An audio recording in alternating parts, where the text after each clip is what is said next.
Yo, what is up, everybody? Welcome to Expanded Understanding. It's episode 95. It's Friday. During this whole quarantine time, I think maybe that doesn't matter sometimes. We just do the same shit every single day.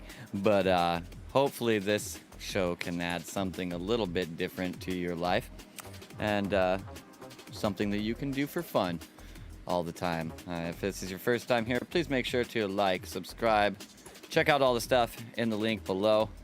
The links below, of which there are very many. In this day of social media, I think it's so weird that it's in certain ways the most effective way to do something is actually to scatter yourself all over the place in order to try and rise above some kind of basically saturation, or to get more visibility to what you're doing. And that is not really the way that the rest of our life is. I mean, predominantly our life benefits massively from being extremely focused into stuff.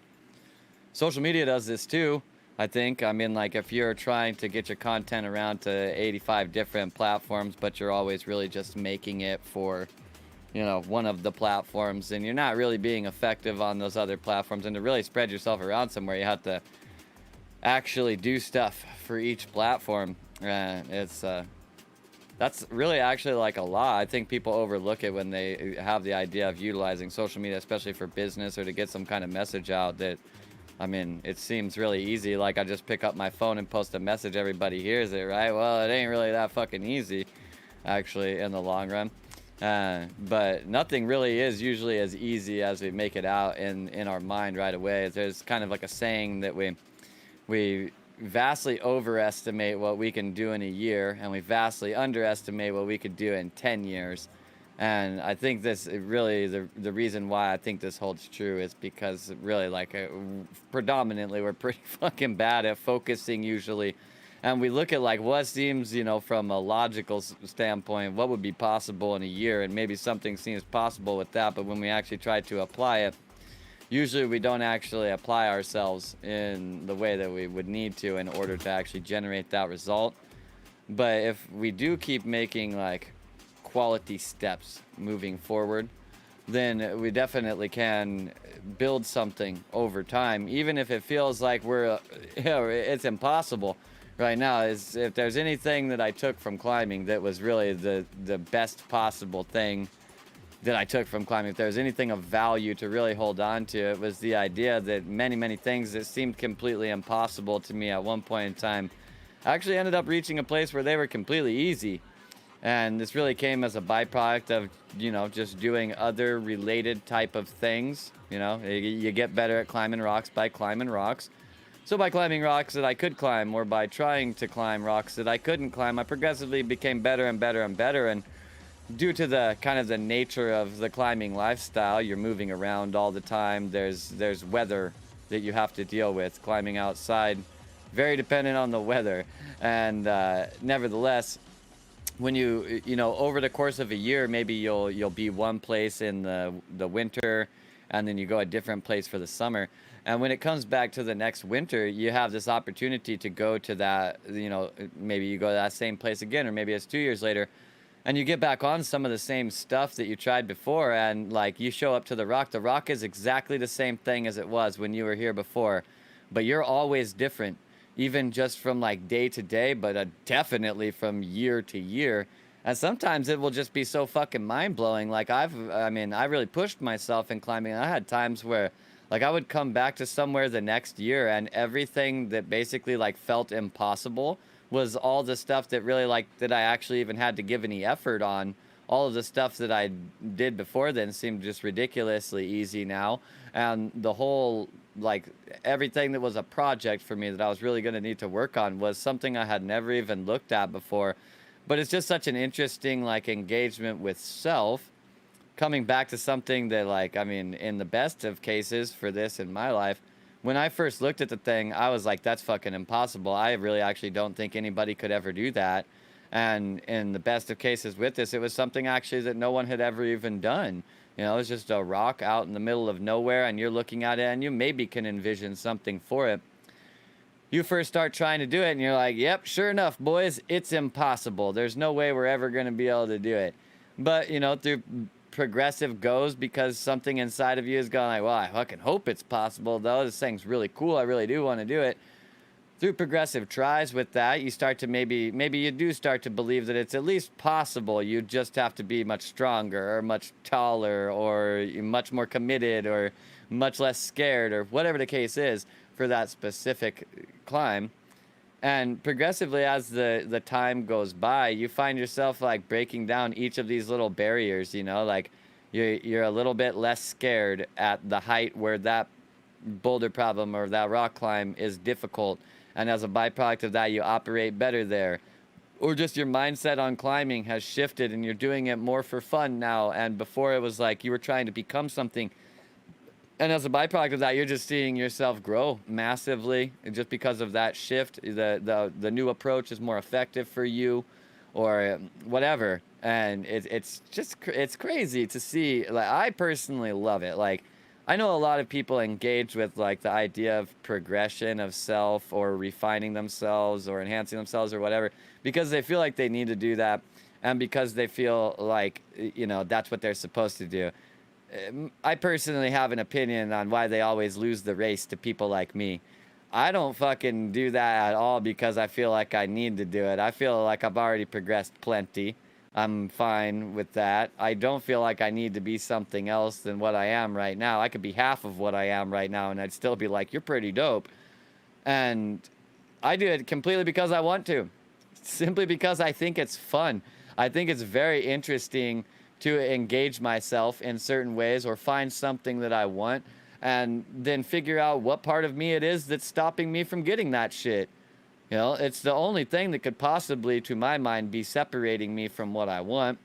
I don't believe that anybody else or any other entity has any kind of power over me that's able to, like, yeah, stick me into some type of situation where it's impossible for me to have the life that I want to have.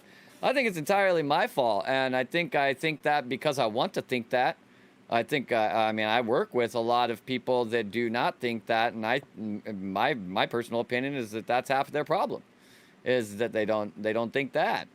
You know, I really think it's important to do what you want, but I think it would probably be also beneficial to want to do something that enhances who you are as a person. I spent plenty of years of my life wanting to like sit around and watch TV and take bong hits and do nothing else. And, you know, I'm not saying that it's a bad thing or whatever. I enjoyed those times, had great conversations with my friends, maybe lots of good laughs or whatever. But I've had lots of good laughs doing all kinds of stuff. I've had lots of good times, lots of good laughs, lots of wonderful experiences about literally just something that was progressing myself. Climbing would be a perfect example for this. Some of the best experiences in my life came from sitting out at a crag with some people who are, you know, collectively, you're all completely failing at what you're trying to do right there, but you're loving the fact that you're out here doing it and you're trying to get better at it and you're trying to figure out what it is that's holding you back from doing it. And it's just, I feel like you're hitting two birds with one stone if you're doing it that way. You know, you're both doing something that you want, but you're also actually maybe enhancing yourself or enhancing the life of other people, whatever's important to you. I don't really care what's important to other people, but I think I care that they actually align with what they think is important, that they recognize what they think is important, and that they actually honor it. Because if it's important to you, it's important enough. It doesn't need to be important to somebody else in order to be worthwhile. So, yeah, I don't ever know where these rants come from. Like, I literally got on this show going like, yeah, I have no idea what I'm going to talk about. I'll probably screw with sound settings and shit. So I'll just tell people that I'm going to be screwing with sound settings. But sound sounded pretty good, actually, at the beginning with the settings that there are, as long as the AC's not on. I didn't like the way that it sounded in Jen's show because I could hear the AC too much. And I kind of know why that is, but I kind of can't fix it without the AC being on. I'm kind of trying to not waste energy. So nevertheless, that's not going to happen right now. I guess I'm going to have to do that by myself. We do have Aaron here now, though, so maybe he can direct my nonsense. Hi, Aaron. What's up, man? How's it going? Yo, is it still like 100 degrees there? I mean, not in the middle of the night. It's like, it's gotten down to 95 now. Yikes, man. In the middle of the night, it only gets that cool? There was the other night, like, we went somewhere like 11 o'clock at night. When I got in the car said it was 92. I don't know whether it's accurate, whether the car was just hot or whatever, but Well, let's see. I wonder because it can drop another like 10 to 20. No, I don't know about 20, but I can drop significantly between then and 3 a.m. I think between 3 and 5 a.m. is the coolest, and vice versa for midday. sure, yeah, the 2 hours before the sun rises or something like that is supposed to be the coldest time of the day. Yeah, something So like that. either way, it doesn't really matter. Like the heat's not that much of a problem. I'm just like, whenever I do something, I can't help but like think about like tweaking it and perfecting it. I can't Mm. help that. I like doing that. Yeah, yeah. Actually, I should not use that verbiage because it's not that I can't help it. It's that I do not even fucking try to help it. I enjoy doing it. Right. I do not even remotely try to stop myself from doing that. It's very fun for me. And so, like, whenever, Mm. well, any kind of technological deployment that I'm in any way, shape, or form engaged with, pretty much like I'm going to set it up and then I'm also going to tweak it for the rest of the time that we ever use it. Because it's never perfect. There's always some reason why you could adjust it. Yeah, just It's weird. refine, This realign. microphone or microphone camera picks up color so much different than how my phone did. And it's Yep. weird because like right now I have a white screen open on my main monitor, but now Hmm. I'll open a black screen. Look at the dramatic difference. Do it This is again. actually like pretty true to life right here. But if I move all this over in front of me, whoa, Wow. whoa. That's literally just from StreamYard being open on my monitor because there's so much white on it. And you can tell that there's my blue light filter is not running for another 35 minutes or so. Yeah. So it's very blue. We should just move it over here, maybe. Wow. Really interesting. I don't. Yeah, and I've noticed that too. Looks So this better is this way. this one's with a different camera. The setup here, because the one whenever I'm mobile, it's usually my well, I mean it's been my phone once or twice, but it's usually my tablet, and Hmm. that's it. It's got a very cold hue to it, or whatever, the Yeah. bluish, cold, cool hue to it. And Yeah. man, this one's similar. I think it's more tinted that way. I've got the lighting in a warmer color, but it's different. The obviously the technology, the pixelation or the whatever, it's different. It's got a different look, Yeah. different cameras. You look lit. When I move this off of me, I look like I'm just like natural light, which is weird because that means that I'm perfectly canceling out all the light around me. Hmm. Because I'm not under natural light at all. I have a bunch of floodlights above me, a light in my face, everything, but you can't tell. It's pretty weird. Like, see, you can tell if I put my hand close because it gets too illuminated. You know Right? what I Yeah, mean? yeah. Starts to blow it out. Pretty funny. So, anyways, I'm happy to be on like all on one connection. The internet connection, like the upload, is Yeah. good. The download is not anywhere near where it's supposed to be. They're Oh, is supposed this to send the? it Is this back out the? Is, here. do you guys all installed? Yeah, new internet connection. Awesome. This is all being hosted from one computer, and I don't know if you're like if you do you have YouTube open right now? I mean, we Do can I? do a test on it. Here's what we can do on a test on it. Like open it on YouTube, and then remember the 4K visuals that we used to play before? Uh huh. And like, did you ever watch those on through YouTube when we were doing that? Yeah, that's where we got it, right? No, That's I where I mean always like watched it. through you were watching our stream, and we were playing it on the stream. I've rewatched that. Did Yeah, you ever those watch it like episodes. that? Yeah. Okay, well, then you've noticed probably that the video inside of it is very laggy. And that was literally because the upload wasn't fast enough to screen share that much data going down. Right. Was Yes. basically the thing.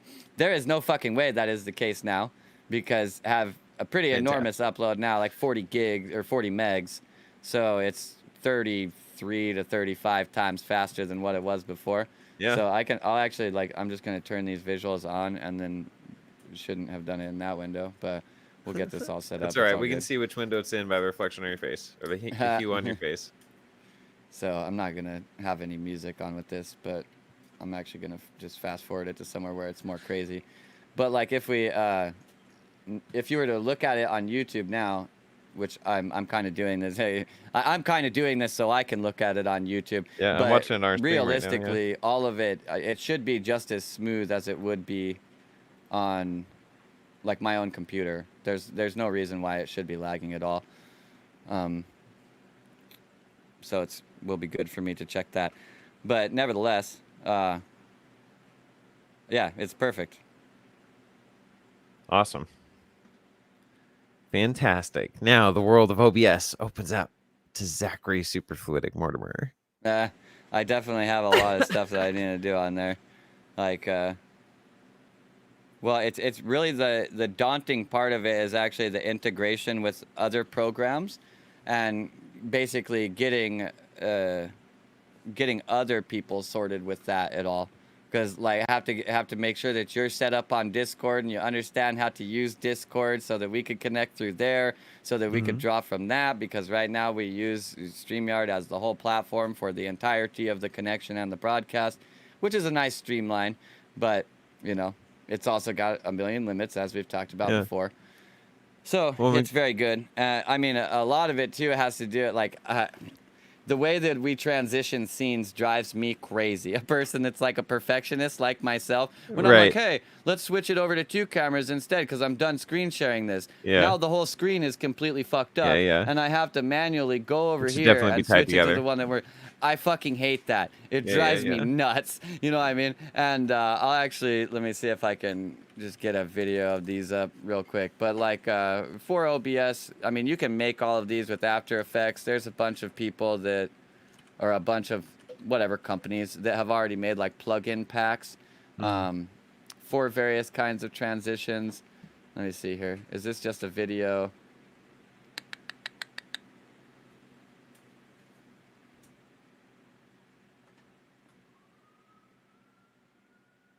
Yeah, okay, well this is a good example. Because we'll see inside of here. Like you can even make things as good as this. This would require me to learn stuff, but that's quite all right. Cool. Because this actually has 3D graphics in it too. But you'll see on here how like right here it will say scene A, right? Yeah. Yeah. And Yeah. then the now scene B. So that thing that's coming over the top like that is basically a pre-animated transition Yeah. No that you can doubt. just assign that transition to being the transition, right? And then when you switch between scenes, it will switch using that transition instead of like having all this lame shit. And there's Yeah. like I don't know, it's for a It's person way like better. me, No, it's it's beautiful, and just even so that much one right there, better. like that actually, because there's like there's infinite transitions, right? And sometimes they fit, sometimes they don't. Sometimes they're overly Yeah, creative for the context of the what you're trying to use them for. But like, dude, no, I'm with you, yeah. man. This is awesome. Just This is fun, like fun.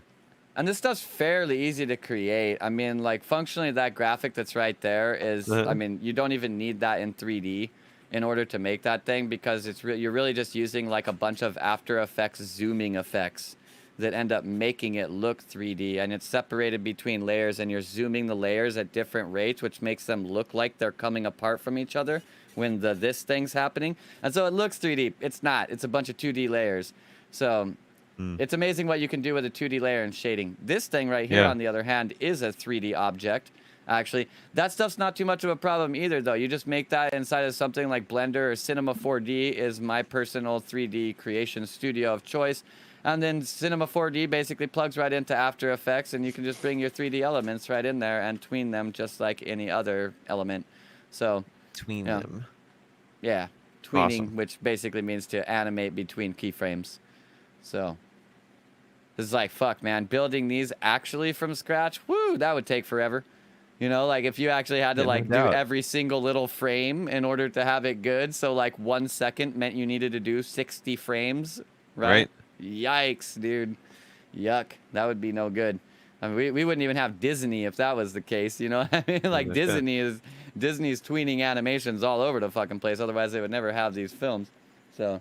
I wonder what ways they've created to make more that process more efficient.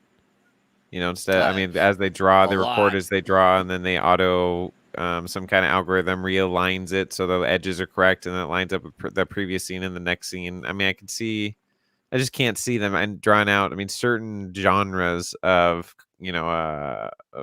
print that still do that every frame for sure for their genre, for their niche, whatever they're doing. But in Sure. general, I feel like, and I just haven't seen enough maybe behind the scenes shit for like the creative in the last few years or whatever. But I feel like they got to be way ahead for the way they draw and do frames now, so they're not bored. I feel like they'd be bored drawing the same frame over and over and over, with just minor Sure. adjustments. Like, how are you not bored to death with that? I mean, even in the old days of animation, they weren't drawing every single frame. Like black and white Mickey Mouse Right? definitely doesn't draw every single frame. Yeah, that's why Yeah. it bops around all over the place in between Also, at the frames. same time, you could run the question of that, like, technically with animation, you're always just like saying, well, that's good enough. Because, like, you didn't do every single frame. There was an infinite amount of potential frames between now and then, Yeah. technically. You could just break the frames down into Planck time, and you need like 10 to the 13th of Well, them per okay, second, right? Like, technically, but then what's our perception? That's what they get into like the different Retina displays or 300 Mhm. DPI, and that's different. But also the frame rate. That's why movies have been traditionally in what 24, but then a lot of more or cinematic have been 24, and then a lot of them are either in 29.7 or 30. But then we've talked about before, but then you've got 60, 120, and all these different things from Yeah, there. But there's only a point where it doesn't matter to the eye. Like there's too much exactly. over movement. So there is a small framework to, I guess, try to create some technology or conceptualize something.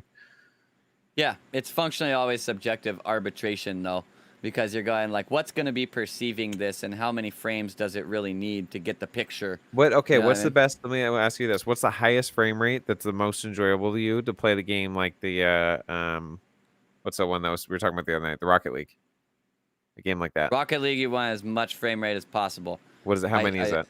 Well, for most people, I or that you've ever played? that would kind of depend on your monitor, because your monitor's going to basically, especially with a game like Rocket League, modern computers are plenty strong enough to run Rocket League at exceptionally high FPSs. Faster than your monitor is going to be able to display, because your monitor can only display as fast as it can refresh the picture, right? Mm-hmm. So standard monitors are generally 60 hertz refresh rate in this current day and age. There are monitors that go 120, 144. There's probably even some niche ones that go even higher than that at this point in time. And that's all you're ever actually going to see inside of a game. So once you get to the point of 144 FPS, you're not actually ever going to be seeing beyond that, even if you have like a great monitor, most likely. You know what I mean?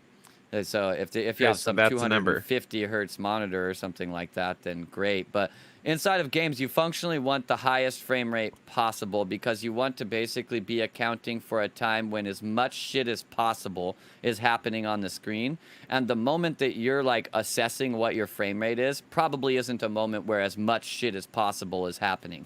You know what I mean? So Yeah. like if you're trying to sustain 144 FPS, for instance, you probably actually want to be running more like, if you're just in a static scene, you want it to be like breaching 200, so that when like, whatever, you're playing World of Warcraft, when there's a boss and he's casting his ability and everybody's moving to this side of your screen and there's fucking fireballs and you're getting hit with damage and your screen's blinking, you're still getting 144 FPS.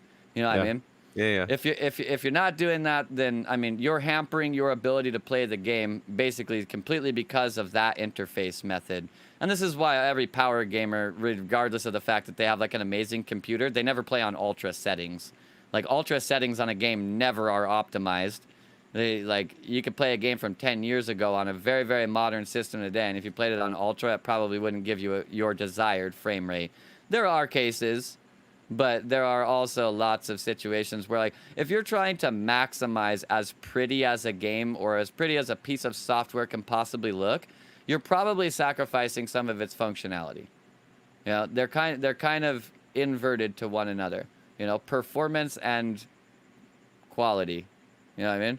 Yeah. So even inside of like your graphic card settings, with like a standard NVIDIA card inside the normal NVIDIA control panel, you'll have a nice little slider that says whether you would like to set your priority to performance or to quality. You know what I mean? Yeah. And every power gamer on the planet, he has that bad boy set to performance for sure.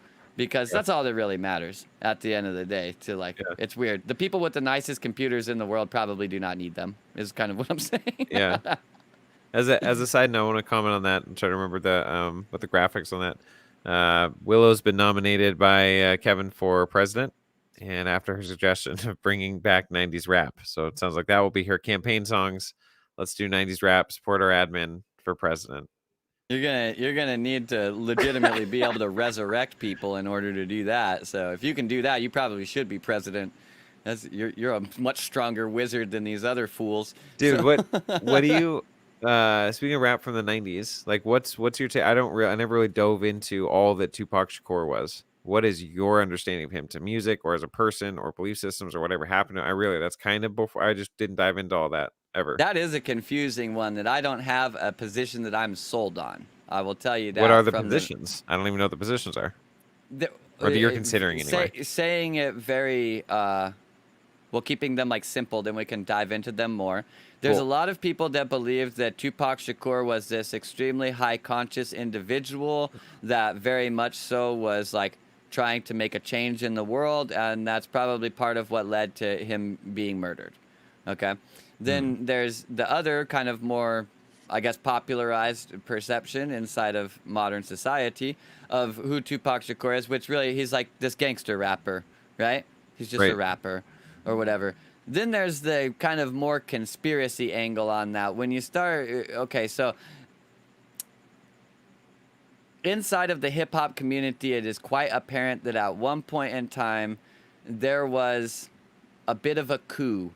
There was an infiltration inside of hip hop, and that infiltration still lasts till today. That's why, like, yeah, the real MCs in the game hate mumble rappers. You know what I mean? Shit like this ends up happening because of that.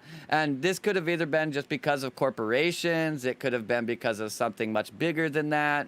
And it's altogether possible that, you know, the great and popularized names such as Notorious B.I.G., Tupac Shakur, who were functionally the figureheads of the East and West dilemma, that they were actually, you know, purposely placed into that position in order to create a dialectic for a subjective perspective, that perspective being the hip hop listener and the person who would be a member of hip hop culture, by inducing basically confusion to that space and an operation of inner divisiveness. You keep that community from operating as an actual unified community, which is a very dangerous thing, and was looking to that it was going to be to governments of the world a very dangerous thing in, you know, over the course of the 90s, especially because this was very much so a movement that was like a brotherhood. You know what I mean? There was a lot of brotherhood inside of it, and a lot of belief in themselves, and a lot of sovereignty was taking place in that space. And well, it seems in society that when that starts happening, some unknown figure pumps the brakes on that shit. We call them they. No one has any fucking idea who they are, but it seems as though they pump the brakes on shit that happens like that. And you know, there's a very strong possibility that there was some type of functionally dialectic like that that was ran inside of the, we'll call it the hip hop community, by way of really this East-West dilemma, primarily being the primary vehicle for that separation. Now I don't know which this one's shows my true. ignorance, but as a quick question on that dynamic, were Biggie Smalls and Tupac on different sides? That's East and West Coast. Yes. Is that correct?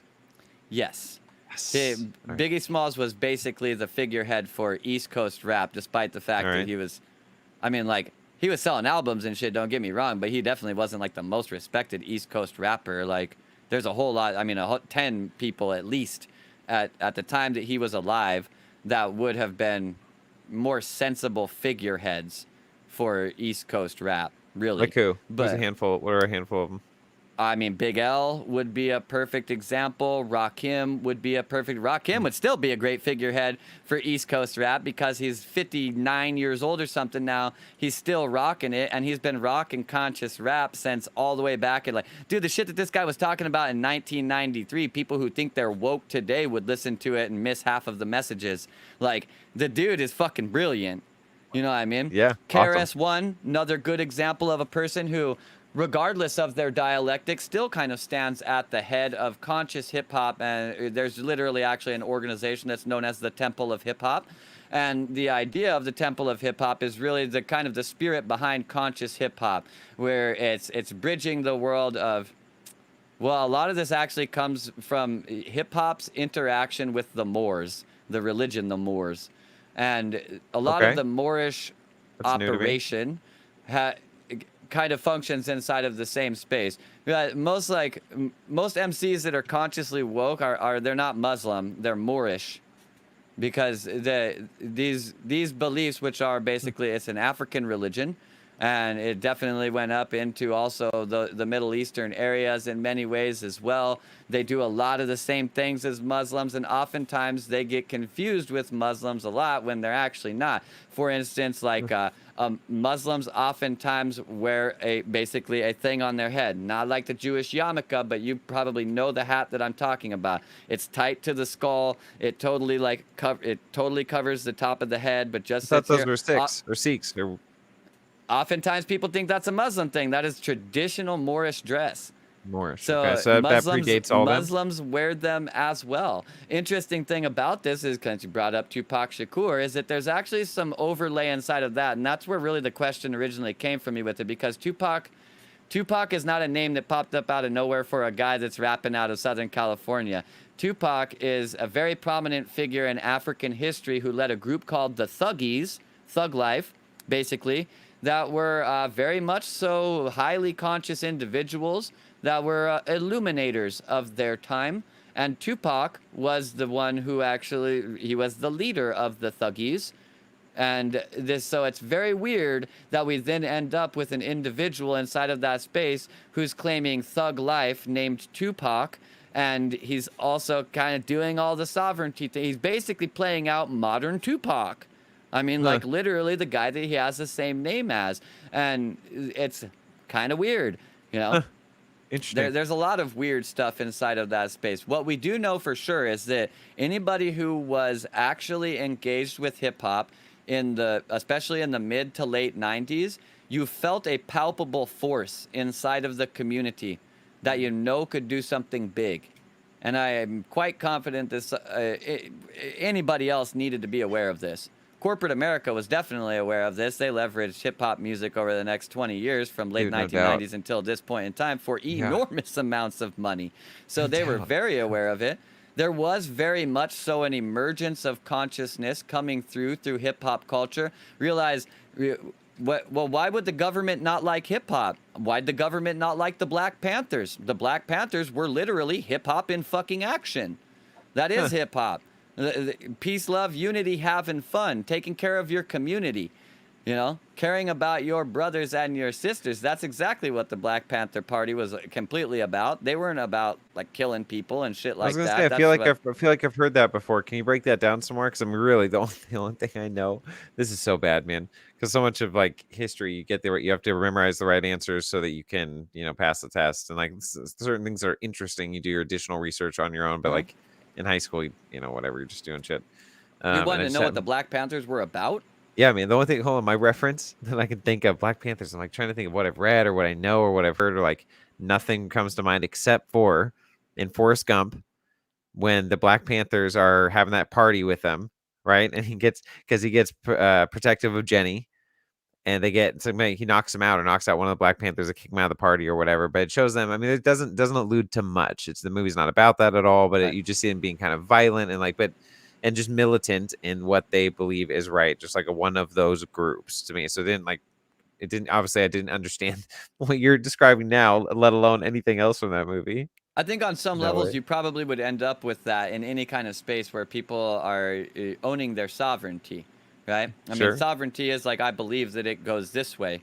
And one of the problems that we have with sovereignty is that people aren't very good at like being like, okay, you believe what you believe. I'll believe the opposite of it. You do yours over there, and I'll do mine over here, and then we don't have a problem. They're like, no, there's a fucking problem over there because people don't do things the same way that I do. Yeah. So they can't really have that thing that they want. Nevertheless, Black Panther Party, one of the easiest ways to understand that would really be about like people choosing to take something into their own hands, right? So the Black Panther Party, like many of the black individuals in the country around that time, believed that the government was not working for them. It was not helping them. It was not for the people. It was not by the people. It was not of the people. And instead of basically bitching about that, they decided that they would just take things into their own hands on a very much so community level. And so all the shit that the government wasn't doing that they thought that the government should do, well, they would just put together a group that would figure out a way to community organize a way to do that. This is basically the function of a breakaway government. That's why the CIA was not happy about that at all. And that's why you have crack in urban communities. And that's that is a documented motherfucking fact. A documented motherfucking fact. The induction of crack cocaine to the United States was a coup by the CIA in order to quell the Black Revolution by way of the Black Panther Party. That is a fucking fact. We even know where they bought it from. We know how they got it here. They even made some money off of us making feature-length films about how they got it here, putting people like Tom Cruise and shit in it, like that motherfucker would ever have the balls to run any coke. But, you know, not the case. Nevertheless, very much so, they did this as it's a military action. I very much so believe that the induction of crack cocaine to the United States was literally a military action by a secretive black hat portion of the government that was basically enacting an act of war against its own people. And as a byproduct of that, technically they will not be able to complain in any capacity when we revolt and take our country back. Yeah. They broke the rules. They wrote the rules, then they broke the rules. So like when we make all their heads roll, it's not a problem. It's totally fine. It was always our country anyways. I mean, this is what, like, if for my entire life, if people get one thing from my life, I will go out completely satiated if that one thing is where they recognize that the only way that the 1% can beat the 99% is if the 99% basically aren't even fucking playing. That's the only way. Have you ever seen a sport in your life? If you get a basketball court, one side lines up with one dude, the other side lines up with 99 dudes. Which fucking team are you putting your money on? The one with 99 dudes, right? How about football, soccer, racquetball, baseball, any fucking sport on the planet, right? You know what I mean? Like any sport on the planet, any competition on the planet, if you put one team has one dude and the other team has 99 dudes, the 99 dudes win every time they actually decide to play. Where we have a problem is that 98 of those 99 dudes are more interested in getting money than they are in actually having a good life, realistically. So they're basically available to be paid for. And as a byproduct of that, the one guy is one guy on his own team that's paying off 98 of the other 99 dudes to ensure that they do not actually fucking do anything, while one guy, somebody that is generally identified as a person like me, sits there and goes, what the fuck is wrong with you 98 people? You know we can easily do whatever we want. We just don't listen to that fucking guy and don't take any of his shit, right? And everybody else is like, yeah, but I need to eat. And I'm like, you know there's other ways to get food, right? Like, you don't have to go work a job in order to get... Have you ever been fucking hunting, for fuck's sake? Okay. Like, you're a human and you don't know how to procure food? Look out, man. Yikes. Okay. So, I would really like to hear our presidential nominee candidate, Willow Beavers, her take on everything that you have just said. Hi, Willow. Hello. Oh, it worked. First time. Everybody's in. Audio's We're good. running mates together. I'm already sorry, Willow, because I'm the whole reason we're going to lose. I'll tell you that right now. That was a bad I totally vice just missed like the last 5 minutes of conversation trying to figure out what was happening with this StreamYard thing, so I'm totally lost right now. Kevin, what's your thoughts? Please, Kevin. The president asked for your advice to fill her in. I will allow you to do that. Don't say a word. No, it's just I thought it was brilliant to hear a fucking cracker fucking spit back to me the shit that fucking most don't even like have knowledge on themselves, man. Like, I'm sorry to put it out like that, but like it's the way it is. Like fucking wow. Willow, can I add another layer of interpretation to what Kevin just said? Please do. Okay. Interpret for your advisor. So, this is already set up like the United States government. I love it. I'm going to talk to Aaron so that he can tell Kevin something that Kevin's supposed to tell you, but Aaron needs to interpret it for Kevin, and I'm going to need to sign off on the process of Aaron interpreting it for Kevin. So we're never going to get anything done. It's perfect. Sounds like how the government's run now. Yeah. So, by the way, we're raising your taxes. Also. So we were talking about the Black Panthers and the original formation of, and my recognition of them was very little, and they were just another, not good or bad. I don't know shit about them, man. Like, they're standing up for shit and they're a little militant and aggressive and whatever. And so Zach was filling us in on the additional history that I was not aware of them being a beneficial group that started in local communities in a way that was, I'm super over summarizing here. And he went on connecting that to a lot of other additional dynamics with sovereignty, also connected back to Tupac and those dynamics. So that's what Kevin was That's saying. the problem with summarizing me. I'm fucking wordy and I'm already giving you a summary. You know what I mean? So to like summarize it is to just repeat what I said. You know what I mean? So then It's Zach now already can a summary. summarize himself because we Yeah. wanted your comment on his policy about how the world should be run in this way. And to be very clear on that, my policy is that the people should stand up and recognize that it's always been their Here's world the summary. anyways, and they really only just allow other people to run it for them because they don't believe in themselves. So The Yeah. people need to take back the power. Yep. The people need to take back the power. You heard it here, Willow Beavers. And let's be People. very clear. This fist right here, which was raised at the late 1960s Olympics and is oftentimes called the Black Power fist, does not mean black power. It means What's it power mean? to the people, and it is Power the to the Kemetic people. sign for solidarity and unity. So it does not in any way, shape, or form mean black power. Yeah, dig it. Black Panthers didn't believe in black power. They believed in human power and human rights. Imagine that. They wore black because of their stance. They wore black because of symbolism and things like this. But So what Zach's they saying weren't is about if black he's rights, going to like be your vice black president people running, thing. if Zach's going to be your vice president running partner, you got to understand that the Black Panther Party is going to be the #1 funded party by your campaign and your actions going forward. Are you okay with that? I would For not now. fund any parties, actually. She by said the way. for now. She thought about it. She said for now. It's a good answer. For now. Oh, man. Yeah. What I've heard thus far pleases me.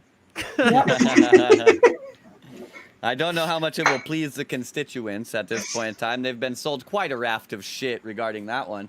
They just need to So- see that they need to see your white face saying those words. They need a video. Yeah, and That'll get some ground. that's an interesting one too, right? Because you Yeah. say that they need to hear my white face talking about my support for the Black Panther Party. Yep. Whereas in the same exact week, I'll have black people tell me that like I can't tell them anything about black rights because I don't know what it's like to be black, and I basically don't have a valuable opinion on it. I'm like, man, I probably know more about black history than you do. Like, I grew up my entire life wanting to be a hip-hop MC. I don't know if you knew, but when I grew up, they were all black. Every single one of them. So, like, I basically wanted to be black. I slept the first fucking, like, let's see, from, what would that be, 13 to 27. I slept in a room that had a Malcolm X poster above the head of my bed. So it's very funny to me when people are like, you know, what do you know about racial issues? I'm like, I mean, besides literally studying them my entire life, not much. Only everything. Yeah, I've only like had my finger to the pulse every minute since I could read a fucking book. But besides that, no, not much at all. You know, not aware of them. So, anyways, yeah, people. Embrace your own power, both in your own life and in the world as well. I don't think we should start in the world. I don't think we're in a position where the world would actually function very well if everyone had their sovereignty. I think that would lead to a lot of bickering and fighting because, well, you know, I like leather chairs and Kevin thinks leather's bad. And so, like, then we have to Ooh. fight it out or So, something. And, like, that's, Willow. like, ridiculous. Well, how would you separate Willow as a very Yes. important for the nation to know the difference between sovereignty or the interplay between sovereignty and ego? No. No. Yep. Just Well flat out, done. No. I can't be That's- disappointed that's with that a- answer. Ego No. death for everyone. She just pulls out, here's mushrooms. That was my answer. No words. Yep. An interesting thing for me with that, I really very much so feel like I don't think ego is a bad thing. Have to preface with this. I think it ends up being used in bad ways. I think it's a tool, pretty much. But our need to be something that we're not is where our ego really becomes a problem. When it's because we start to like treat ourselves like we're something that we're not. If you just act like who you are and you just are who you are, including your shortcomings and the places where you're excelling, it's totally fine. You just be who you are, and everybody can be fine with that. Like, that's a perfect example, you know? You just rip out a nice burp right there. Like, maybe somebody else would be like, oh, that's fucking offensive. You're on, you know, some podcast I'm doing. You're just going to sit there and burp? Like, what? That's not beneficial Well, hold for on, my hold on life. here, hold on. That may be That's not beneficial at all. generally true for our show, but we do have presidential candidate Willow Tree Beavers here. How do you feel about belching on air? Was that rude? I'll allow it. All right. We can continue. The wonderful thing about the world Yes, is that please. literally every single person gets to have their own fucking opinion on that. You know, one of the terrible things about the world is that predominantly humans are proactively choking out the space for everyone to have their own opinion on something by saying this is supposed to be right, that's wrong, morals say this, ethics say this, there's some very straight line specific right way of doing it that no one's ever fucking found, by the way. No one has any idea what it is.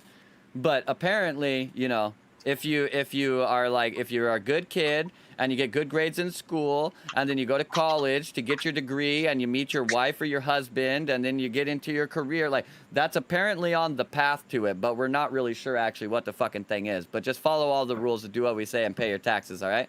Like, it's really ridiculous, you know? The only proven way of living your life is just doing it however the fuck you want. There has been many people who have lived their life however the fuck they want, and they've been like, dude, that was sick. When they died, when they were gonna die, that's what they thought, you know? There's this guy that I've just been loving what he's doing lately, this Harry Mack guy. I played a little bit of his shit on here. But, like, the other day, one of the topics came up that he was gonna freestyle on, ended up being, basically his thoughts on death and, like, writing a story about, like, the idea of him dying, right?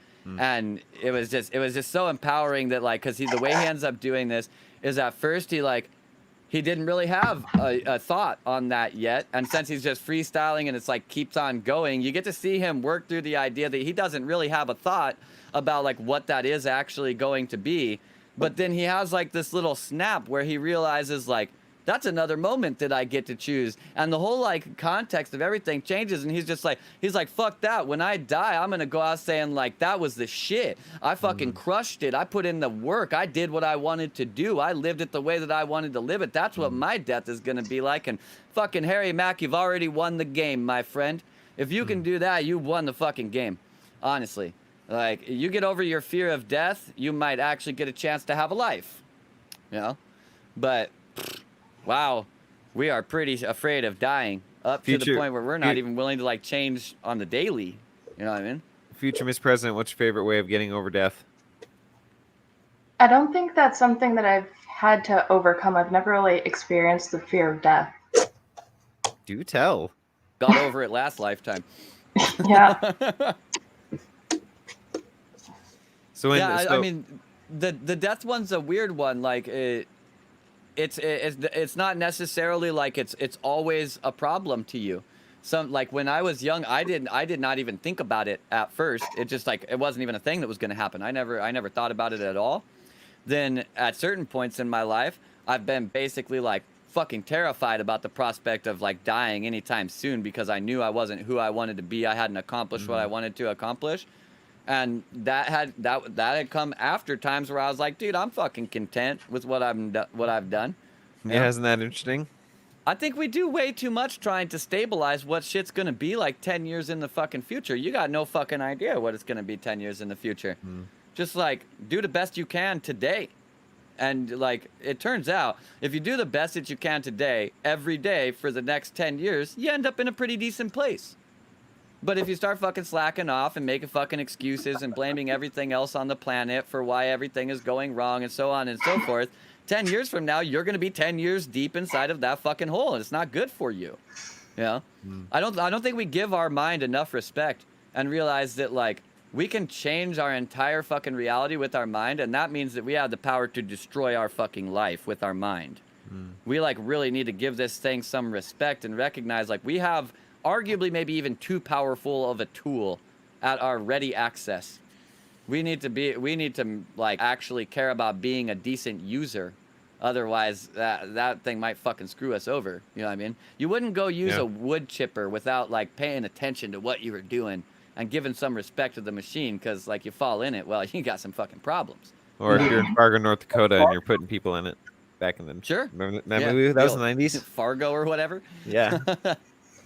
Yeah. I mean, the point is just like you wouldn't go around a tool that you recognized as being very, very dangerous without being mindful about what you were doing. I watch people all day long be completely mindless about their brain, and I'm well aware that it's a really strong wood chipper. Dude, I've watched people fucking destroy their life with their own mind. Realize, like, I've worked in this space for a really long time. I've had clients that completely turned their life around, and I've had clients that fucking killed themselves while they were working with me. I've seen it go both ways, but at the end of the day, the answer was always in here. It either worked or did not work because of in here, you know? And like, we need to give respect to that thing and realize, like, I need to fucking, actually focus up and realize that, like, I'm equipped with an extremely strong tool, and if I don't exercise some responsibilities, that power might work against me, man. It's strong, dude. Real strong. I've convinced myself to do all kinds of shit that I thought was fucking impossible. Like, if you can do that, your fucking mind is way strong, and you should be a little terrified of that if you're not being mindful of what you're doing with it. Anybody who's taken the deep dive on psychedelics, I mean, you know the deep dive that I'm talking about, where you can't believe you're not blacked out right now. Basically, that deep dive, you understand how strong your fucking brain is on a very visceral level. You're like, oops, I accidentally thought of something that I was scared of, and now my entire reality is crippling me with fear. And it's like, but all I got to do is be like, row, row, row your boat gently down the stream, and then suddenly I'm completely fucking fine. Just suddenly. Now everything is wonderful and glorious, and all the colors taste so nice, and it's just everything is perfect, right? And the only difference was, like, right over there, I was like looking at fear, and then I decided to look at rowing my boat or whatever, dude, that's a strong device you're fucking with there. We need to give that shit respect. We need to give ourselves respect, and I think, like, that's why I say, like, the societal level I don't think is the right approach. I think the personal level is the right approach. When we love ourselves, when we are accountable for ourselves, when we accept ourselves, when we are open with ourselves, when we do all these things with ourselves, we will automatically do that on a societal level. We do not need to force it on a societal level. It doesn't change on a societal level. Okay, so future potential president Wiltree Beavers, how would you enforce on a personal level sovereignty upon people? I don't think that's something you can enforce. Bingo, bango. I couldn't agree more. How do you force someone to do whatever they feel like doing? You know what I mean? It's Valid fucking impossible. That's impossible. That's like asking somebody how to throw the earth. I mean, I don't know. I'm fucking standing on it. Like, if I pick it up, I won't have anything to leverage against. I don't know. I can do anything except throw the earth. It doesn't make any sense. So, okay, Kevin is her I think advisor. We encourage it. I don't know We how I don't got force it, we lumped into encourage this it. fucking job, but all right. As your encourager, why did you sign up to, or your advisor, why did you sign up to be a part of Miss Wiltree Beavers' team? Just because of her fucking simple statement of bring back 90s rap. That's all he needed. The interesting thing is how much that actually relates to modern day politics, much more so than I think the standard person would like to accept. People will choose a candidate completely based off of a single thing that is as trivial as, like, well, they like 90s rap. I mean, fuck it. I'm going to vote for Donald Trump because, basically everyone sucks, but he's a good businessman. Yep. The fucking video I quoted because Zach said something that just triggered it and made me remember it. That Skilo song, I wish I was a little bit taller. I wish I was a baller. Just seeing that today with Nate cleaning boilers, man. That just we had no music, so we come up with random songs. We literally just started singing that today, man. That's got a good message, dude. Got a good message inside of that thing. So I was listening to that in the background while you guys were fucking going on, and it was the perfect shit to have like in the background. Oh my god. Awesome. I mean, I spent a ton of my life wishing I was something that I wasn't. In fact, at this point in time, one of the places that I'm finding a lot of growth in myself is this recognition that, like, through the stories of what I told myself I wanted to be and the way that I told myself those stories, I basically created, like, expectations of myself being something more than I was in the moment. And I suffered a lot of basically, like, negative psychological effects as a byproduct of thinking, like, Zach, you're supposed to be the smartest individual on the motherfucking planet, but I'm not. But I'm still a dumbass, Or, Zach, if anybody's capable of doing this, it's you, but you're failing. Like, what the fuck? And Yeah. like not being able to do that, and then doing it on big levels too. Realize like I've had God complexes with the best of them. Okay, like I've spent significant amounts of times with very interesting substances that will make you think very interesting things, and you will feel like you have very significant proof of it. And you can start to believe some very interesting things about yourself. And that can be multiple different levels of believing you're God. You might even believe you're God, believe you've slayed that God, and then come to find out, wait a minute, I'm God again. Like, it's a very weird situation. But when you're doing that kind of thing, you can start to uphold yourself to the standard of this, like, omniscient creator that's capable of seeing, knowing all, and creating realities in an instant. And then the problem is that, like, sometimes you look in the mirror and you realize, fuck, I'm really in this bitch. I'm actually just a human. Fuck. How am I going to live up to all of that? How am I going to get from where, poor little Zach is, human Zach is right now, to the idea of having omniscient perception of everything that's happening? The concept of that makes my fucking brain hurt, let alone doing it. You know what I mean? Like, am I ever going to be able to reach that? Well, really, if you do it right, it doesn't fucking matter, right? It's just like a vector off in the future, and you're just like driving towards that spot. Maybe you decide you don't want to drive towards that spot later, and it's not really important whether you get there. But if you hold yourself responsible for being something that you aren't, you can come to find out that that's a really easy way to get you to not like yourself. You get a lot of very valid reasons to be like, I'm not good enough. And trust me, the human psychology is already good enough at saying I'm not good enough. You don't need to give it valid reasons to say that too. Like, that's not a good look. So you should work on ways that you can tell yourself you are good enough, despite the fact that you're just a catastrophic failure. Because at some point in time in your life, you're going to be a catastrophic failure at something. And your ability to navigate that is probably going to be one of the most important things in your life. You know, like I've been a catastrophic failure thousands of times. I kept coming back, and that's why I've been successful 1,001 times. You know, except I'm currently a catastrophic failure at everything I'm trying to do now. That's just how it goes. It's fine. I'm okay with the fact that I'm simultaneously a catastrophic failure and more successful than I ever could have imagined. That's okay. You know? Yeah. But a lot of people can't be okay with that because they uphold themselves to some kind of standard of like, well, actually, I'm supposed to. I had this vision once, and it was me, and I was a 600-foot tall, mercury illuminated god being who was holding the entirety of existence in its left hand and the entirety of possibility in its right hand, and that was me, and I'm supposed to be that. 608 feet tall. 608 feet exactly. Yeah. Exactly. So, nevertheless, like if we hold our, it's great to have like these things in the future. Like maybe that's a possibility. Shit. What if I could really be that? What if I could really become that? Realize if you can get from there to that, it's going to take some work. Like, yeah, man, it's a lot of feet to grow. It's different than you. Yeah. Even just on that, right? Like you're going to have to grow a lot of fucking feet. You might want to invest in an ancient torture device. I have a question. I have a question that dawned on me, and now I must be asked. So, presidential candidate Wiltree Beavers, you were born in the '90s. How is it that you have such an adoration for music that you probably didn't actually really engage with until after it was out of the '90s? Oh, I love this question. Firstly, I was not born in the 90s. Oh, I thought you were born in the '90s. I don't know where I saw that. When were you born? 2000. Oh, even more so. This question is even more relevant. Please continue. Even better. Yeah. It's not something that I'm like super into, but it's definitely something that I have an appreciation for just because like my older brother and people around me and stuff like that always playing it.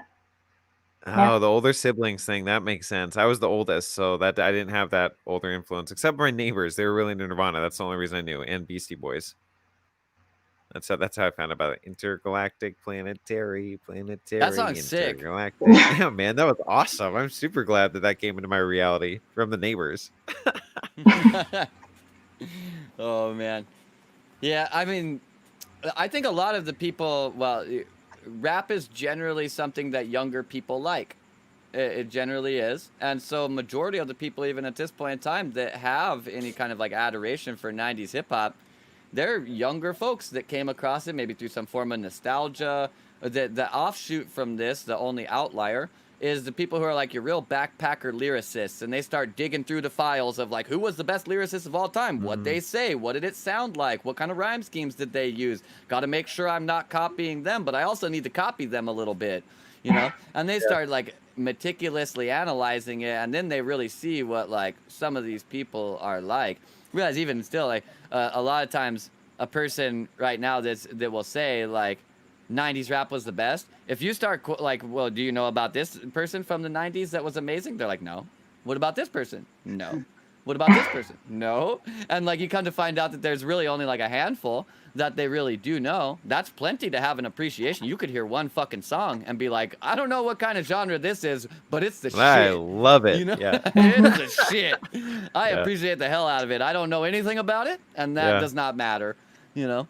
Yeah, no doubt. So that's the beauty of appreciation. Like appreciation is actually more of like a delta than a static state, right? Like when something is appreciating, it's growing in value.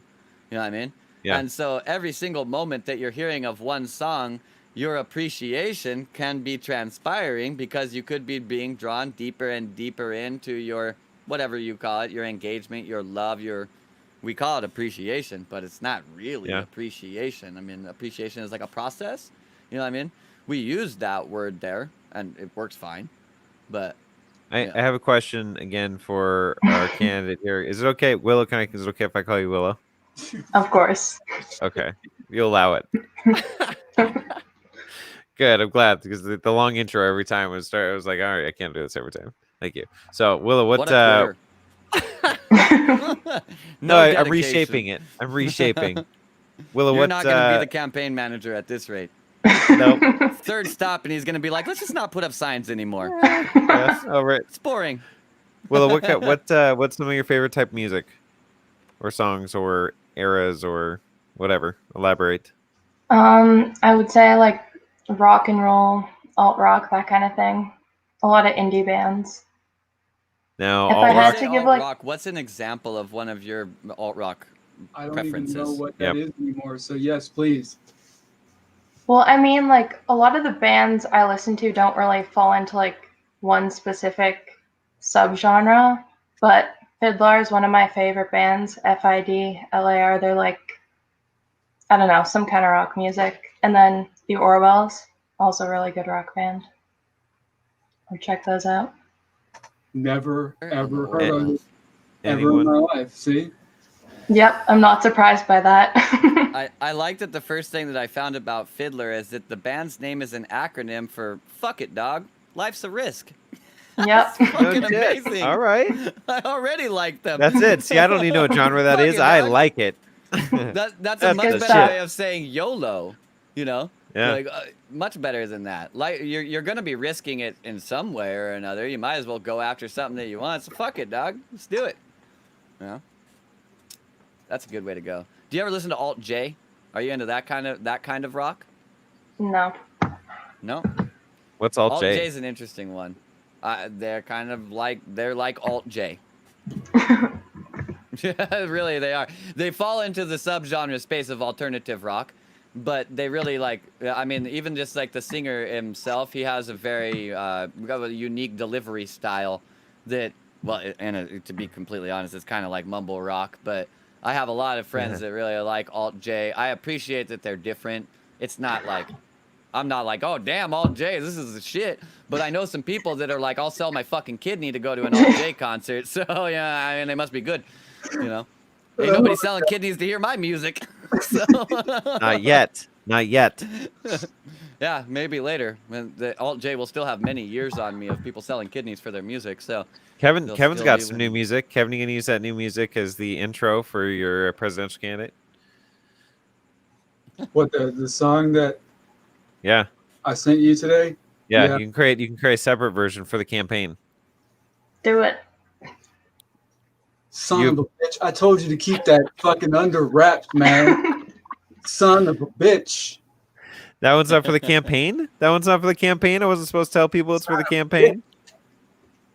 I was like, smell hey, betrayal. No. I was like, I get the fucking chills every time I hear this, even though I'm the one that created it. So I just wanted to hear expanded understandings feedback of the same kind of deal, because I worked in a vocal that's not my own. I just freaked the female's vocal part that actually inspired the whole lyrical concept for the song, and it's outside of my comfort zone. So basically, it's like what I was posting earlier tonight. It's outside of my comfort zone, so I'm gonna fucking just run with it. And like he heard each part of the track that was its own part and own song within the track, so that was good. So that was conveyed correctly. But then he started bugging me for lyrics while I'm over here fucking swimming the seas of cheese and shit. And fucking, I'm like, you expect me to just break in the song really quick? Well, he's like, sprinkle some crack on it. Fucking. No, like, I was expecting you to already have that prep for me, so that once I like the first one, and I'm like, the lyrics are coming next. Like, yeah, they're already done, bro. I just emailed them to you. That's what I was hoping for. No, I just literally was sitting there, like, bouncing off like the vocal part and where I put it, and that lets me say, what I'm gonna fire off first, and then she comes back and says never, like, you know what I'm saying? So Yeah. it's like you're getting over that like I was saying, that poisonous fucking thing that was in your life, and it's kind of like you're using it. That's the way I totally just envisioned that song happening, was like a positive thing and then I raised the vibration even higher at the end, where Frankie fucking Fearless should be coming in and fucking killing it with a verse or whatever for the final fucking whatever that is, a 2 minutes or whatever that is. You know what I'm saying? So Yeah. But it was good. You heard every little nuance, like every little part that was broken down, and that's good. That's good. Cool, man. Yeah, it's fun to listen to. It's fun to just dive into and like try to add another layer onto it, or just whatever. I guess reflecting and having some of the vocabulary now. And I think I came up with other words, but they kind of make sense. Trying to articulate what you're hearing or what you think you're hearing, or like into words sometimes, like it's interesting. Yeah, I mean, and then it's another good thing. Like maybe the way I freaked it is not the way you're hearing it, so it could mean whatever the fuck you want it to mean. Okay, so let's clarify the listeners here, because I thought what you meant was tweaked it, but you're saying that the actual correct terminology is freaked it. It's slang, bro. It's fucking slang. It means the same thing. Yes. No. Did you know that, Willow? I did not. Well, Willow's also, as our admin presidential candidate here, also been still engaging in the chat, which I just totally forgot about and just noticed a little bit ago. Well done, Willow. You're winning my vote more and more every second. Kevin, when are you gonna drop those tracks, son? Yeah, son. I got two sons being back at you. Triangulate. Yep. Well, like the new one that you heard tonight was like, I just literally dropped that on Frank's like doorstep like a couple hours ago. I was like, oh yeah, Awesome. here you go, ping. Like Cool. after it was just kind of like, I was like, yeah, Mr. Show last week, dude. Fucking like. I don't think he didn't run a show last week. No. No, Yeah, he didn't do a show. Yeah. It worked out perfect for you. You missed when there was no school. I fucking did that once in my life. Like I woke up all late for fucking school, and I was like, "Fuck, dude!" And I started like freaking out, running out the fucking door and shit. And I got like, I used to have to walk like a mile and a half to get to like the city bus stop. Got all the way to that bus stop, sat down on it, and went, "There's no fucking school today." Fuck. Fuck. Yeah, I think I've had. I mean, that's great. I didn't want to go anyways, but yeah, it's like wasted a day. It could have been a regular school day. Get an extra day off. So yeah, I like could have stayed up until fucking 9 o'clock in the morning and then slept the whole day away, man. Like I did for most of my childhood.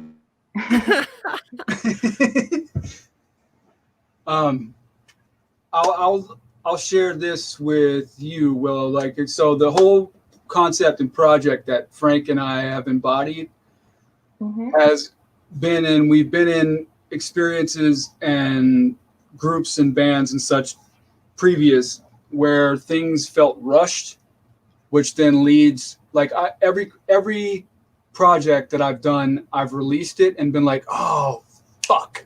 Like if I would have just taken just a little more time and just thought of that one thing, boom. So it's basically regret. So basically the idea here is none of that. So neither one of us has been applying pressure to the other one. So I'm not blame shifting here either. But my man's had a whole like vault of songs now for a while, but yet his predicament where he lives in his city is totally different than my like laid back fucking situation where Aaron's been here, fucking ain't shit happening except you know me eating mushrooms on the back of the fucking porch, fucking swimming in the pool, and like I understand that, so I've got to give him time to do him, and at the same time never apply pressure, because not only did that lead to like quick writing, and then like there's always that instance shit could have been that much better. Yeah. It's just led to regret. So I mean, within reason though, you know what I'm saying? You don't want to sit there and ear fuck it to death and then like you're not really like getting anywhere at all, because I am so super guilty of that. Like I would just sit there and break down a track and break it down until it's just like smashed and sounds like it sounds worse than when I first, because of all the nuances that I'm trying to like fill spaces with, when I've actually had to go inward and be like, yo man, you should just try being more simple and just simplifying shit and take your fucking foot off the gas a little bit, brah. And like what Rick Rubin kind of does is he comes in and he'll just fucking and he'll let the track breathe. So that's what I've been trying to do, is instead of throwing 30 individual tracks into it, like with nuances of like percussion shit over here, pan far left, pan far right, and then like, you know, putting it panning this way, so then it's up in this space. Like every part of your mix takes a fucking space of sound. Like I've just been like, just step back from all that shit and just keep it simple. I think that when it happens, it's going to be fucking awesome. And then there's still a process. When Frank's done, he's got to get it back to me, and then I'll ear fuck it to death some more. And then throw it into my like mastering shit to where I do it, and I might, you know what I'm saying? But after that, like I told him also, if I start doing that too much, I can take, if I have to remove myself from the final process, like altogether, and have to pay somebody to fucking come in and do that final process, I'm with that, because I know I can just sit there. For it's months. nice to know what that boundary is for you, or that where that cost to value ratio is for you, and that dynamics. Yeah, dude, I will sit here for years. Yeah, there's a balance with that. Like, you don't want to become a Maynard James Keenan from Tool, where it's like you spend 13 years bitching about all the parts of the fucking album, and then it finally comes out, and you're like, oh wow, another Tool album. Why didn't we get this a year after the last one? This is another Tool album. The fuck? Dude, my thoughts exactly. Like I thought that they had that this whole like decade in between their albums, they were gonna revolutionize sound as we know it. Like, and then it just came out, and it was another fucking Tool album. I was just like, what the fuck? Why didn't you break any ground in an entire decade? Like, what happened? What the fuck are you doing with your time? Have you ever tried to make anything like really minimal or ambient, just to kind of like train yourself to allow that space to be there massively? No, actually, but my brain always just winds up fucking going like add this right here, and then add this right here, and then like I'm like it's lacking right here, so like it just takes over. But I think the closest thing that I had to it was like that track that you guys heard, the slower one, when the last time I was on the show, actually I was playing it. And I said I'd shut this entire motherfucker down. That instrumental that I was playing that had that nice pumping like 808, that was like a drum track, a sub bass, like a very minimal synth and guitar idea, and like I left it like that. So that one is actually called Orion, and it's funny that I was doing that one actually fucking around with that on the 888, like the 88 portal, like when all that shit was happening. But that one breathes and is as minimal as I've ever made a tune. And that was a really long fucking answer. My bad. Have you ever heard the genre of electronic music called tipper? No. Tipper is a newer genre, but it's pretty interesting, and you might, I mean, maybe just like fucking with it, it would like help you to sculpt yourself, because it is more like ambient and minimal, but then it also has a lot of these like little nuances, you know, little things happening inside of it. And so you might actually, maybe you would like it. I think it would be really good actually, just for like training and shit. Yeah, for real. Like, I mean, I'm still here sitting within me, like at the end of the day, like, and I don't know. I can't tell you what it is to where, you know, I come from, like bass, drums, guitar, vocal, like very simple, four tracks, just a simple rock like track that, Sure. you know, then my evolution into hip hop, and then my evolution into like EDM, and like it the whole time, like nuances kept building, things kept building, and like so that's kind of the way my brain just kept working too. And it's been good, but it's also been my detriment to where at one point I was seeking perfection, and musically that is an impossibility to ever get to. So I had to break myself completely down, and that was a fucking process, but I had to do it. And then it's been this rebuilding myself back up, kind of like what you were just talking about. Like, you know, I'm super good at fucking brushing dirt off my fucking shoulders and shit. After being knocked down for whatever reason. And it was that realization, like, hey man, you fucking need to do it. Like whether it was a style change, whether it was like having that exhale for breathing, for being on my own without having to worry about what somebody else thought. Like in the past, I don't know. I'm making the shit now that I've always wanted to. So it hasn't been better, in my opinion, ever. And it only gets better the more and more I do it. And I'm just glad to be able to share it with like Frank, and then like let, you know, family hear it, like you guys and things like that. And hopefully whenever this fucking country gets back to fucking being normal, or the planet or whatever the fuck, then people could travel around again normally without fucking lockdown procedures and fucking vapor masks and whatever the whole fucking deal is, and just present that to people in a community process. And hopefully they all fucking feel the same way about it. And if you suck, you suck, but at least you got the opportunity to fucking go there and suck. Now you can't even do that, which is really one benefit to the whole COVID situation is that it seemed a certain impossibility at the turn of this year that the underground rave scene would ever poke its head up again. But it's back, motherfuckers, because you closed down all their venues and festivals. That was stupid. Huh. Yeah, that makes sense. Awesome. Yeah, I was watching. I watched a video of some guys throwing a fucking rave out in a cornfield the other day. It was fucking amazing, dude. I've emceed at a few of those, man, and they're like with people running like fucking the longest sound cables from where I don't even know they were pulling the sound from. I mean, generators and shit like that, of course, but like some of those parties were like fucking the wicked, like most wicked I've ever like performed at. But I was watching, I think it was like Luke.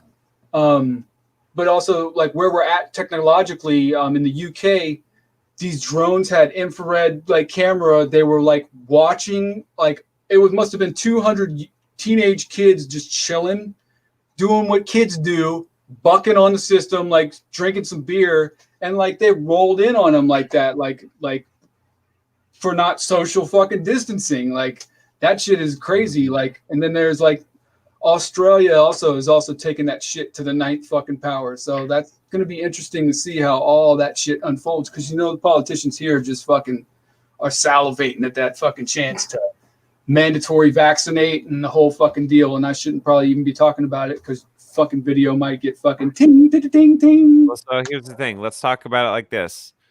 Willow, for your future plans for this country, how would you Yeah. handle the COVID situation, both socially and as far as seeking some form of remedy from it? I think I would pretty much treat it like a regular flu. I mean, if the media didn't create all this panic over it, we really wouldn't be having a problem.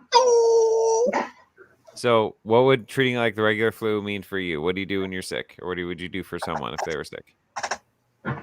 Stay home, lots of vitamin C, hot fluids, rest, The normal shit. basics. Yep. You know, normal shit. I'm glad that you were born in 2000 and that's still normal shit from somebody who was born, you know, in a decade, 2 decades before. That's still normal shit, ladies and gentlemen. You drink hot fluids, take vitamin C, rest, stay home. Normal shit. Yeah. From your future president. This is what you do to handle COVID.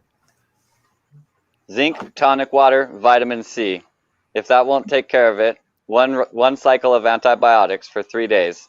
No longer than 3 days. There's no reason to take them any longer than 3 days. If you know how antibiotics work, you know that. And you know that the other 4 days that they've always sold you was literally just a way to make money. So you really only need 3 days. And if that doesn't take care of your situation, I mean, then your problem is not viral or bacterial. It is something more major than that. Because that enhances the body's defense system against viral and bacterial infections. It's been working forever. Still works now. Yeah, I mean, the whole thing that we're fighting against is hydroxychloroquine. This is supposedly the inverse to this vaccine. Well, the hydroxychloroquine, everything that you want from that, you can get inside of tonic water. You don't need hydroxychloroquine. Really? Tonic water already has all of that shit. You need tonic water. What is tonic water? What is tonic water? Is that one specific thing or category of I things? put in my fucking mojitos.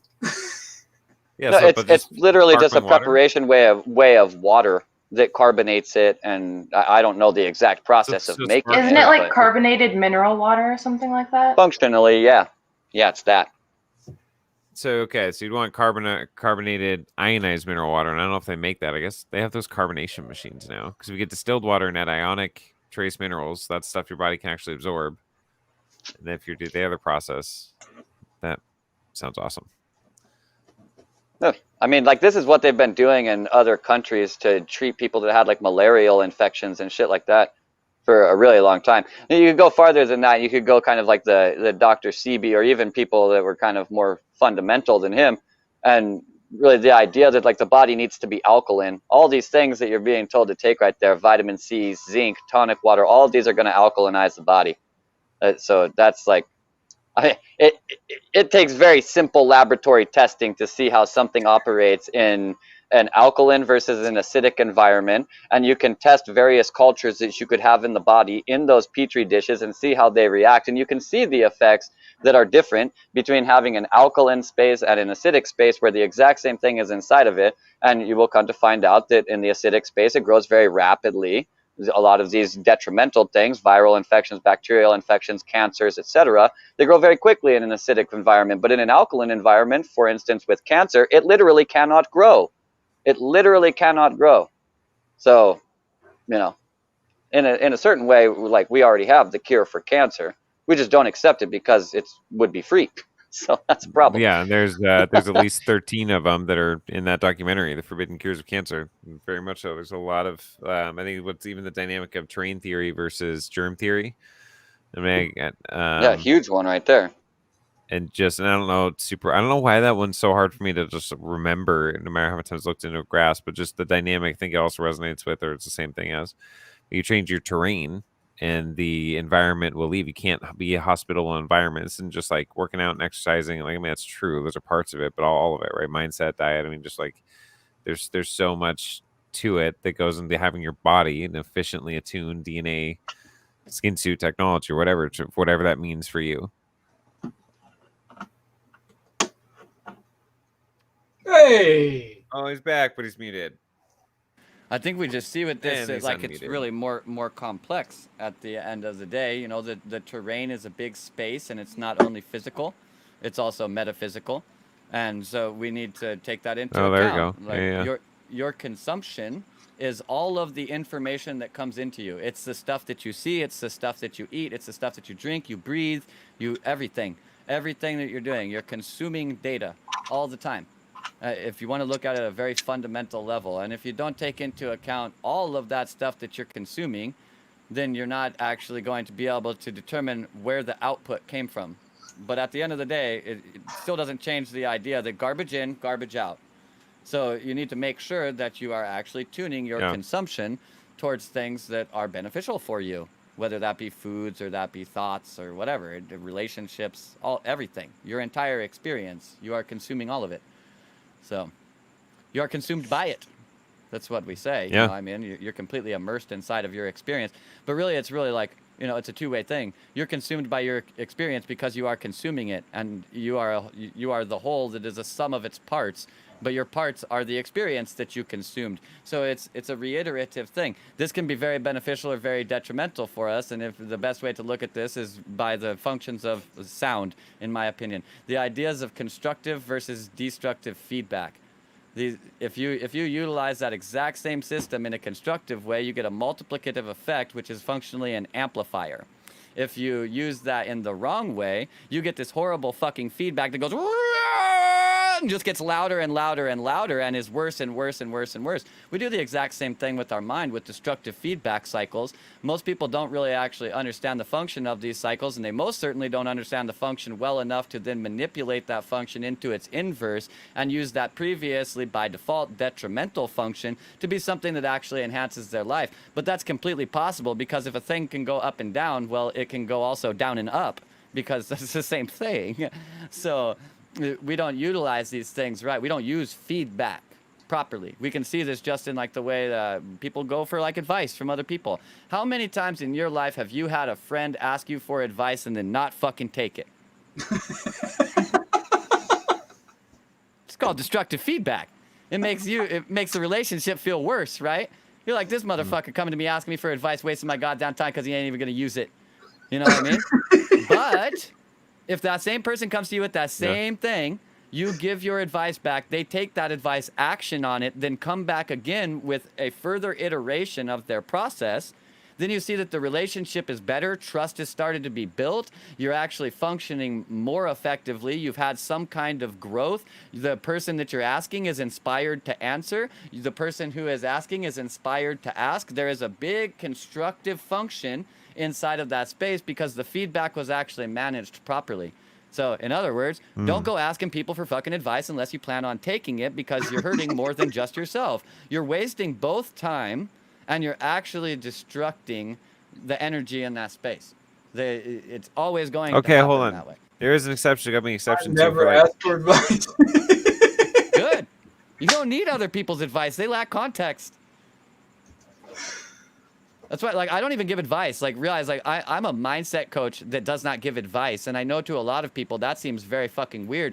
But you don't need my advice about your mindset. You need to see other ways of looking at it. And then you need to basically see that for long enough that your subconscious goes, fuck, there's a better way of doing this. And then you just do it by default.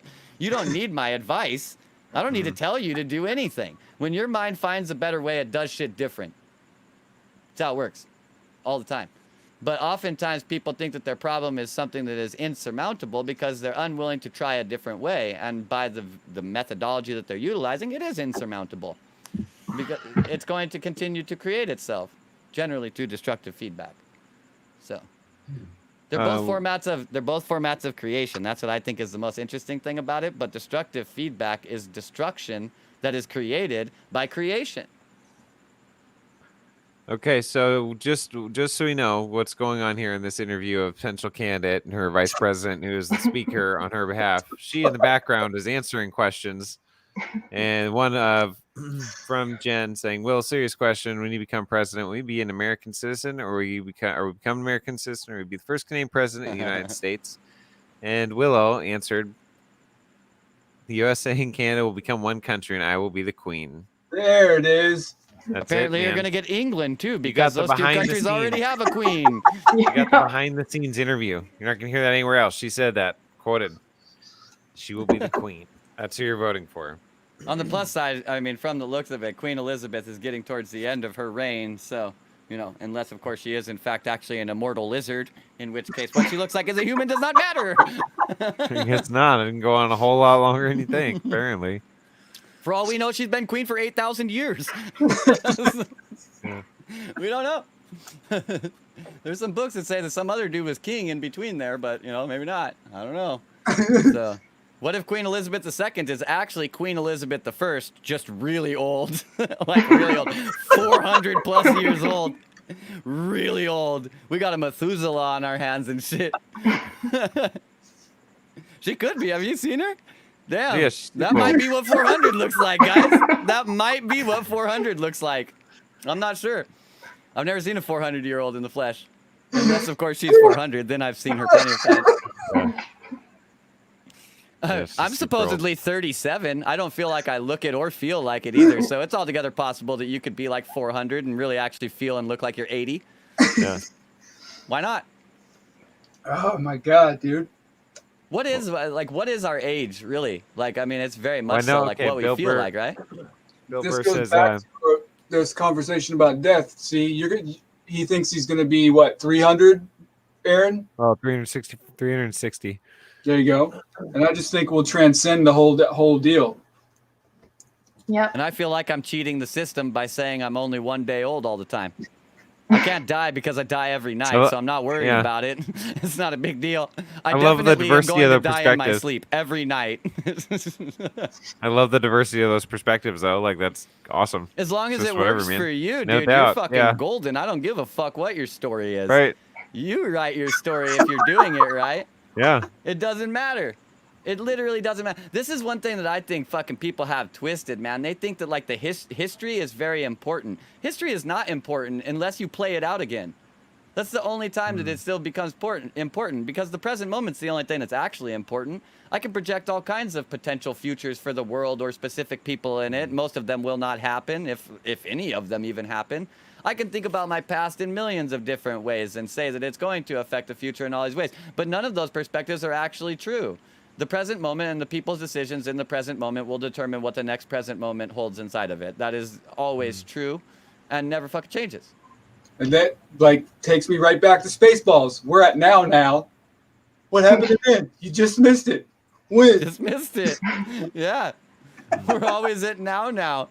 You fucking, like, so if you're all focused on what you're supposed to become in the future or how fucked up your life was in the past, you might be missing your entire life. Yeah. To my opinion, you are definitely missing your entire life. You're living in death if you're doing that. You know, the future and the past is where things died. It died after it was the past, before it became the present, and the future was dead already. It hasn't even come to life yet. So, like, sitting here and spending your entire time honoring the past and the future is spending your entire time honoring death. And you shouldn't be surprised when, well, death casts its blessings upon you, which to most people, the blessings of death look a lot like a fucking curse. Ooh. It's just the nature of polarity. You think that thing's negative, so its positive is negative.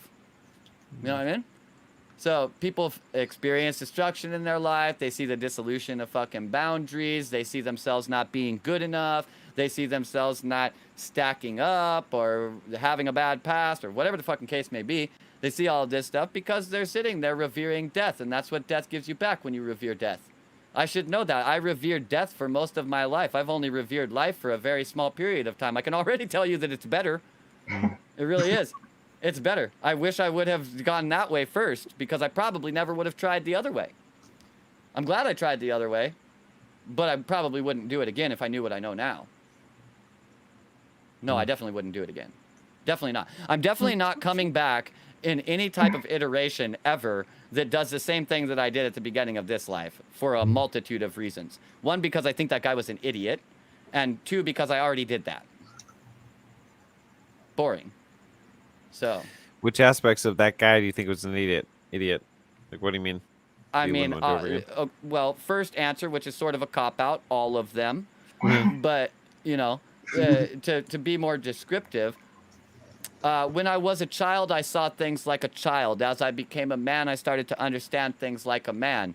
and not to really get stuck inside of the child and man thing, but as I grow, I come to see things differently. When I saw things before, they were immature viewpoints that oftentimes did not take things into account, which are readily apparent at this point in time. I lacked the data to be as aware and thus as intelligent about my life as I am now at that point in time. So relatively speaking, I was an idiot. I was a pretty smart idiot. But I was an idiot, for sure. You know? So I didn't know what I was doing. And anytime that I take on something new, I don't know what I'm doing. You know? And I honor the fact that I don't know what I'm doing. That's why I seek out people who are exceptional at doing whatever it is that I'm trying to do. And I watch them meticulously. I try and get in contact with them. I ask them fucking questions. I be very authentic about where I suck, where I'm having troubles, what I'm stumbling on. Ask them if they've ever stumbled there. How did they get over that stumbling point? Tell me how to do what you do, because I fucking suck at this right now. And you can help expedite my not sucking at it. But in order to do that, I have to accept the fact that right now I'm trash. I might have been the best at every video game that I've ever played before this, which I wasn't. I was just good, right? But coming into this whatever new game that I'm playing and acting like I'm the best guy who ever played fucking video games. Well, I'm not the best guy that ever played this. Other people have played it for multiple years or something like that. They're way better than me. You know what I mean? Same thing with like music. As much as I may have engaged with music or whatever, there's a fucking ton of shit that I guarantee you Kevin knows that I don't fucking know. And I have to recognize that, like, yeah, I've engaged with music. Yeah, I've liked it. But there's also all kinds of facets where I'm a fucking idiot. I don't know anything about that yet. I'm not, like, particularly trained at, like, engineering and mastering a song or anything like that. I know some stuff about it. But if I was to be sitting in a studio with a person like Kevin, you wouldn't hear me making fucking statements. You'd hear me asking questions. Every single fucking thing I said would end with a goddamn question mark. Every single thing. Because I recognize, like, I don't fucking know anything about this. I'm not in a position where I should be making statements. I should be asking questions from people who might know stuff. Yeah. It's okay to recognize that you're an idiot. We're all idiots about stuff that we haven't rendered ourselves intelligent about. Because intelligent isn't some type of, like, talent. It's not. You collect knowledge and then you fucking use it. And now you're intelligent. You can become intelligent about anything that you want. You just have to apply yourself. You know? So, it's hard to apply yourself. That's the hardest thing to do. Staying disciplined to doing what you actually want. In our current world, I think we completely overlook how bad we fucking suck at this. Our society has been conditioned into needs, survival, the right way to do it, etc. And as a byproduct of that, the standard human and even the non-standard human is actually very fucking terrible at doing stuff simply because that's what they want to do. They judge themselves, they question themselves, they restrict themselves, etc. I am personally a firm believer that the best way to navigate your life is by paying attention to no rule and no ruler, following only the laws of nature, and besides that, doing whatever the fuck you want. Whatever you fucking want. If you're doing something besides that, that's how you fucked your life up. Right there. That's it. You straight sleeping, dude. You were sawing wood. Dude, I was. Sawing wood, dude. I was waiting for a time to interject, but Zach was on a roll, and I'm like, it's going to be more abrupt if I just chime in to say, I got to go, man. I've done like 2 12-hour days climbing on boilers all day, and I've been great for the whole show, but then, yeah, it's whatever. It's fine. It's fun. Me and Nate make it fun. It's over with now. Yeah, it's over. I'm glad we got that on camera. Oh, great. Yeah, there you go. Mark that one, Willow. Send it over to live stream fails. Maybe we'll actually get some more viewers. Yay. All right, but seriously, I'm going to have to bow at me. I can't keep my eyes open, guys. So everybody vote for Willow Beavers for Queen of the United States and Canada. Please, it matters. Links below. Vote for Willow, and if you don't, we'll just start a military coup with all the people and take it anyways. All right, have a good night. Sovereignty. Sovereignty, bitches. I love you guys. Everybody's here. Kevin, Willow, it's good to see you Night, guys everyone. there, and I hope you get some Love you good all. sleep. Working on fucking boilers for 2 days sounds hot and terrible. So, yeah, have a good one, man. Sometime. Don't be Bye, hard on everybody. yourself for fucking falling asleep in the middle of conversations after shit like that. No one cares. It's Oh, funny. great. It's a great film we It's all got now. good, It's dude. awesome. All right. I love you all. Don't forget to like, subscribe, hit the bell notification. Maybe tell your friends about the channel. It'd be even cooler if there was more people here and would help inspire me, even though Certain places, my biggest blockage is that I need to not give a fuck whether other people are watching what I do and just do what I want. So, but, you know, more viewers would be cool in the current place where I'm being an Me too. idiot. Okay. But nevertheless, yeah, we're trying to create a place here where people can actually enjoy their fucking life. So maybe bring other people over here that want to enjoy their life. But, you know, the shitheads that aren't trying to do that, just feel free to keep them far, far away from me. We don't need them. We don't need those viewers. You can keep them. So, anyways, Okay. have a wonderful night. All kinds of stuff in the description to check out. Check out our Discord server. I'm on that more often, much more often now, and trying to get people there. But fuck, that's hard, man. Sometimes the stuff that seems like it would be really easy to do. Hey, man, there's a free thing where you can communicate with people that you like, and we do stuff together. You can join it completely for free. Oh, I'll think about it. What's there to think about? What's there to think? It doesn't cost it. It's fucking free. I don't understand. It's crazy. But whatever. You know, use it, don't use it, doesn't fucking matter. My dreams come true because I make them come true, not because other people come around. So, you know, whatever. It's all good. Kevin, Willow, Aaron, I love you. Have a wonderful evening. We'll see you all tomorrow after Frank's show, if he does it. And if he doesn't, then not after Frank's show. But we should be here, and maybe we'll have a different setup because I might just get a hair up my ass and decide that I'm going to basically do it live to set up everything for OBS. Awesome. Because then I don't have to spend my free time doing it. No doubt, and same thing. We can do it. I would love to just learn that whole dynamic with you and get to know the familiarities, and whatever. It'd be awesome. Co-create together. I'll chat. 100th. This was good. 100th coming up, right? Or a week from now, would it be? Or 100 is coming up soon. Yeah, next Saturday, This is I think. 95, so yeah, I think, because Monday, Wednesday, Friday, Saturday, that's 4, and then Saturday tomorrow would be 5. So yeah, Yeah. it's supposed to be next Saturday. What Maybe. day is that, out of curiosity? The 29th? That's uneventful. Maybe we'll put off that show just so the number gets better. That's an ugly day to do it on. Yeah. Who It cares happens. about August 29th? Nothing eventful ever happened on August 29th. That was a fucking boring day. Yep. It's yeah. I can't even like push myself creatively to come up with a reason why. Hey, that's the reason to do a 100th show on there, because then inside of our own little microcosm, there's a reason why August 29th isn't a completely uneventful day. Easy. Hacking reality one day at a time. No problem. Honestly, guys, I know it sounds weird, but there is a whole lot of ways to just cheat your life. You're aware of them because you've already been cheating yourself. Do it the opposite direction, and then it will make your life better. It's very simple, and you've already proven that you can do it. So I believe in you. The spiral, Just not a cheat. circle. There's a saying inside of people who take things very, very seriously, professional athletes, professional gamers, high-level competitors, and it's that if you're not cheating, you're not trying. People who really want to do something will do whatever the fuck it takes, even if it's cheating. And you can cheat your own mind. Your mind is the best cheater, but you can cheat on purpose. And it's very, very, very beneficial. So sometimes the best way to develop a system is to have the laziest person you know develop that system, because they will find the easiest ways to do everything. You always want a lazy person to design your system. If a non-lazy person designs it, they'll include 1,000 steps that half of them are not necessary. So nevertheless, if you're not cheating, you're not trying. Be honest with yourself while you're cheating. It's tricky, I know, but that's why it's a trick, because it's tricky. So anyways, have a wonderful night. I'll just keep talking about random shit. You guys have a good one. More randomness in store every other time I ever am encountered, because this is all I do, actually, apparently. So yeah, I'm gonna get off here so I can actually let Aaron go, so that he can sleep and stuff. everybody. And, all right, for real though this time. Third time's a charm. I love you all. Good night. Don't forget to like, subscribe, hit the bell notification, follow all the social media channels inside there. Take part of our community so that you can make your life a better place. And if you're not cheating, you're not trying. Okay, have a good evening. Bye.